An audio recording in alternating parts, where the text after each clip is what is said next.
Hi, and welcome to the fifth module for SLS 312. This is also our last asynchronous module looking at the teaching of reading. We will, however, be covering a topic near and dear to my heart, and that is the teaching of literature in the second language classroom. So let's jump right in. First, I wanted to cover a few reasons for which teachers might consider using literature to teach reading. The first of these comes from your textbook, and Aebersold and Field state that literature can offer valuable, authentic, and relevant materials that provide cultural enrichment, language enrichment, and personal involvement for students. In other words, in the second language reading classroom, literature can serve first as a window to another culture, especially for students who are studying a language as a foreign language and do not have opportunities or frequent opportunities to travel to the country or to one of the countries in which the language is spoken. Literature can be a good vehicle for exposing them to unique aspects of this new culture. I know for me, literature and reading literature in my second language was very important for understanding not just current cultural issues, both in Latin America and in Spain, but also for understanding what the time was like, what the world was like hundreds of years ago. So before, for example, Columbus left Europe for the New World, as they called it, before the Europeans came and conquered most of the Americas. And it was very important in my experience learning to read, and I know that it can be as well for students today of other foreign languages. Another reason to use literature would be that it can develop students' language skills through exposure to rich literary language.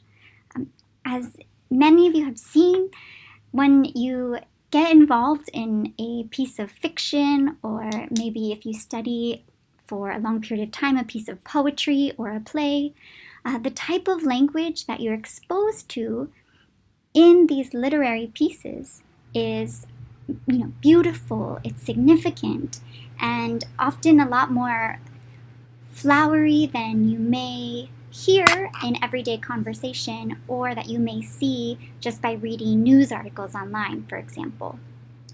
Literature can also increase learner engagement with the material and with learning the language in general. So Hedgecock and Ferris state that, evocative of universal human experience and emotions, the language content of literature tends to be more interesting than other L2 texts that students might encounter. For example, textbooks and reading materials created for ESL teaching. Another reason for using literature is that it can introduce variety. So in many classes, in classes I have done and classes I have taught included, most of what the students see comes directly from the textbook. Maybe every so often an additional worksheet or something that the teacher provides. But by incorporating literature and different types of literary texts, students can be exposed to a greater variety of written language. So not just the short stories included in textbooks or news articles, for example. Finally, literature can provide opportunities for personal reflection and growth. And we'll continue our discussion about these opportunities at the end of this module. Now, what makes a literary text unique? So for example, what distinguishes a novel, such as Don Quixote, from the news you read in the morning online? The first unique aspect of a literary text is the purpose and also the use of language. So whereas many genres that we read on an everyday basis or in an academic context would be considered expository genres, and the purpose of these texts is often to inform, literary texts have a different purpose, or different purposes. They're not all the same, of course. And as I mentioned earlier, the language use can be much more rich in literary texts than what we are exposed to in other expository texts. Literary texts often make use of a plot, of settings, of characters, particularly fiction does this. And you'll see there on the screen an example graphic organizer that I found online. There are many options, there are many different ways of creating graphic organizers to help lead students through a particular text. But this one that I found, just on Google, it was in the first page of a search. You'll see at the top there, it would invite students to take note of the setting, also the time and the place, right? Does it take place in present time or maybe future time if you're looking at science fiction? There's a space there for the students to write about the characters, possibly to take notes about what distinguishes the characters from one another. And this particular graphic organizer has a place where students could write the problem, maybe that the characters confront. You have continuing plot events, and then also the resolution. Finally, literary texts also make use of literary devices, such as metaphors, similes, imagery, and then rhyme and meter, particularly in poetry, much more than in, for example, news texts or in a textbook that you might read for a science course or even for one of our courses. Now, moving on to some very useful criteria for selecting a literary text. The first thing to keep in mind would be the accessibility of the cultural content. Now, especially if the culture of the foreign or second language is very distinct from the first language, it's important for the teacher or for the materials designer or selector to consider the cultural content of that text and whether or not it is really implicit or there is more explicit cultural references. Okay, so some texts, for example, can clearly present to learners what a particular time period or what a particular setting in this other country or place could look like and feel like. And some texts provide a lot of cultural content, but it is much more implicit and could be really difficult for learners to access. Another point to keep in mind would be the match between your students' interests and the theme or the main idea of the text. One way that you can figure out what your students are interested in is to give them a survey at the beginning or even halfway through the course. And on the survey, you could ask them to discuss the types of genres that they particularly like reading, or even just individually, if they were to browse the internet, what sorts of topics are they looking for information on? And based on their interests, you may wish to select literary texts that could be appealing or could engage them at a deeper level. Of course, I think we talked maybe, almost a month ago about how sometimes our role as a teacher is to expose students to new themes or new topics that could be of interest to them. They just haven't learned much about them yet. And you know your students better than anyone else.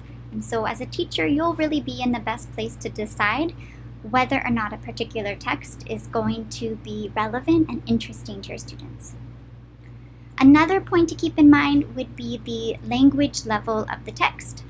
So when we studied, took a closer look at a text, and we discussed different ways you could figure out the text level or difficulty level based on the type of vocabulary included in the text or the length of the sentences.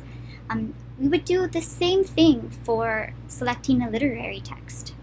And one important consideration for teachers is whether to include the original or authentic literary text, the undoctored text, or a modified text. And there are reasons for including one or the other. Thankfully for English, there are many modified texts or modified versions of popular English literature from all different time periods, so both from England on up to the present day. In other languages, these modified texts might be more difficult to come by. But as Aebersold and Field state, the choice to use authentic or modified texts will mean weighing the advantages of a controlled level of vocabulary and grammar against the richness of authentic texts, which is part of the benefit that using the authentic or the original version could provide our students with. Of course, if your students are of lower level and the authentic text is much too advanced for them to access, then you may wish to step outside of that text if you find the story particularly relevant or the cultural content particularly relevant, to look for a modified version of it that might be easier for your students to read and access. Another consideration is the teacher's ability to provide in and out of class support for students as they're reading the particular literary selection.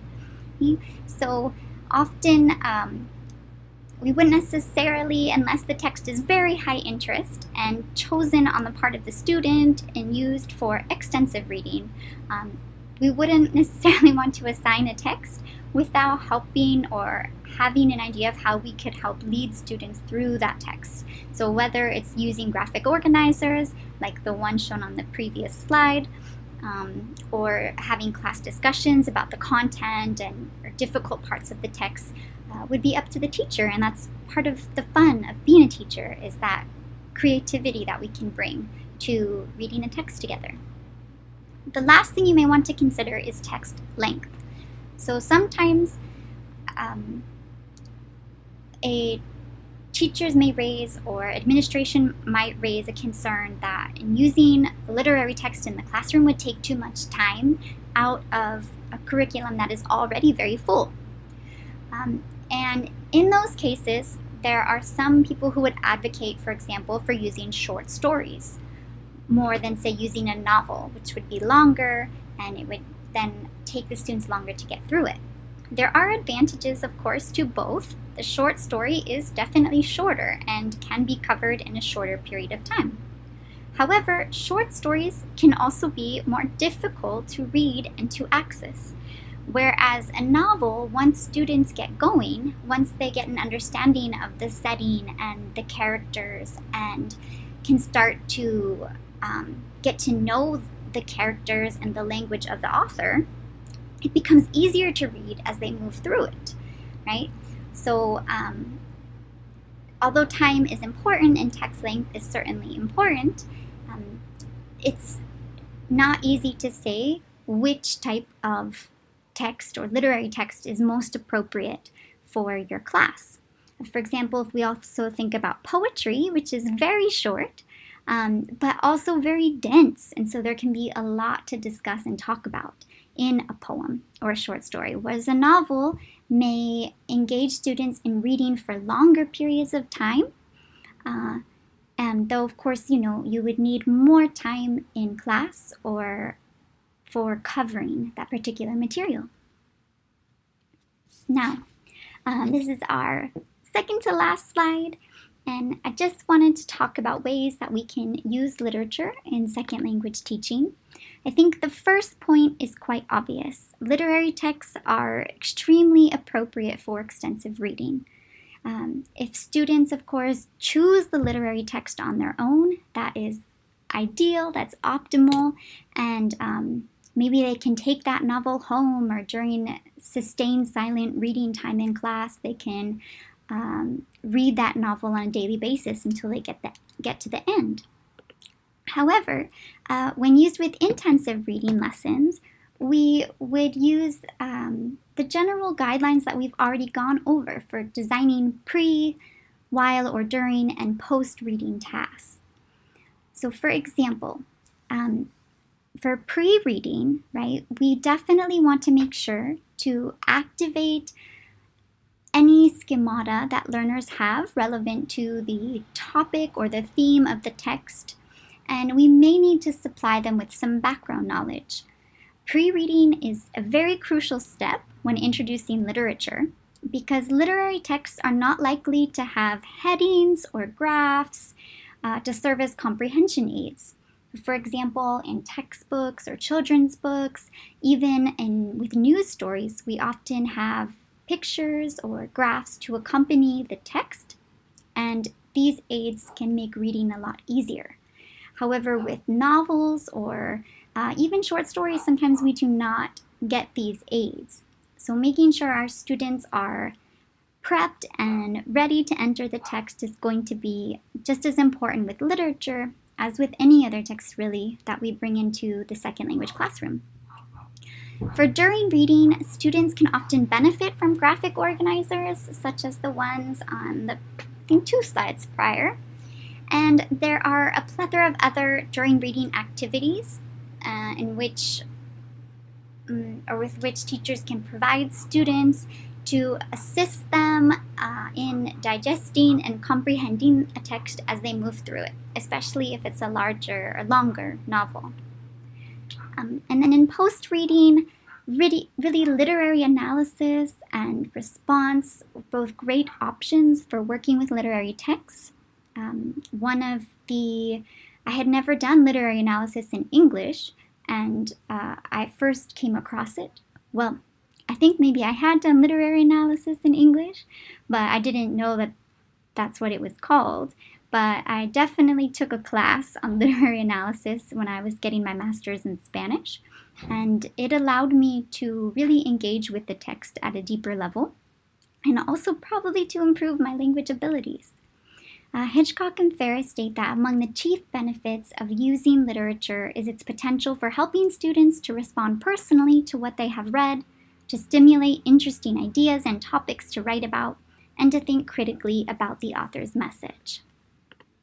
Now, I've posted here 5 different questions that I'd like you to think about for a few minutes, and also to think about in preparation for our major task for this module, which is going to be recording yourself answering these questions on VoiceThread, following the same instructions that we had for Module 1.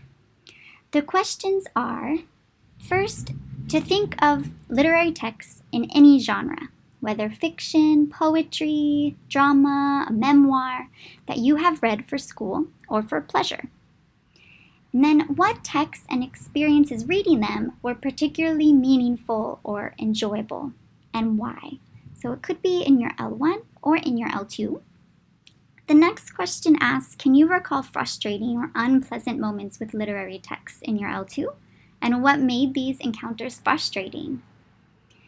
Third, if you have had significant experience with L2 reading, compare experiences reading literary texts in that language to reading other L2 genres. For example, news articles, expository texts, like textbooks, etc.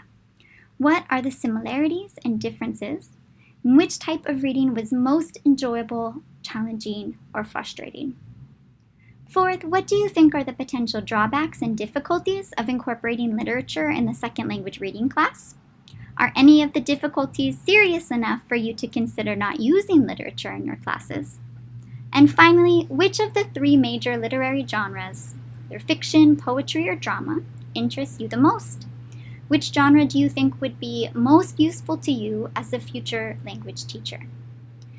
So, with your answers to these questions running around in your mind, I'm going to end our asynchronous module lecture here, and whoever is the first person to post on VoiceThread, they will only need to respond to my original commentary.